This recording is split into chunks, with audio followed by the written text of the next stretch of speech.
آپ صلی اللہ علیہ وسلم نے فرمایا، جو شخص اپنی اولاد کو ناظرہ قرآن شریف سکھلائے اس کے سب اگلے اور پچھلے گناہ معاف ہو جاتے ہیں، اور جو شخص حفظ کرائے اس کو قیامت میں 14ویں رات کے چاند کے مشابہ اٹھایا جائے گا،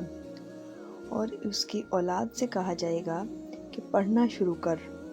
جب بچہ ایک آیت پڑھے گا تو باپ کا ایک درجہ بلند کیا جائے گا، حتیٰ کہ اس طرح تمام قرآن شریف پورا ہو۔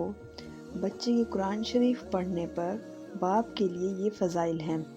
صرف اسی پر بس نہیں، اور آگے بھی سن لیجئے کہ اگر خدا نخواستہ آپ نے اپنے بچے کو 4 پیسے کی لالچ میں دین سے محروم رکھا تو یہ ہی نہیں کہ آپ اس ثواب سے محروم رہیں گے، بلکہ اللہ کے یہاں آپ کو جواب دہی بھی کرنی پڑے گی۔ آپ اس ڈر سے کہ ہمارا بچہ مولوی حافظ پڑھنے کے بعد مسجد کے ٹکڑوں کا محتاج ہو جائے گا، اپنے لاڈلے بچے کو اس سے بچاتے ہیں، تو آپ یاد رکھیں آپ ہمیشہ کی مصیبت میں گرفتار کر رہے ہیں اپنے آپ کو، اور اپنے اوپر بڑی سخت جواب دہی لے رہے ہیں۔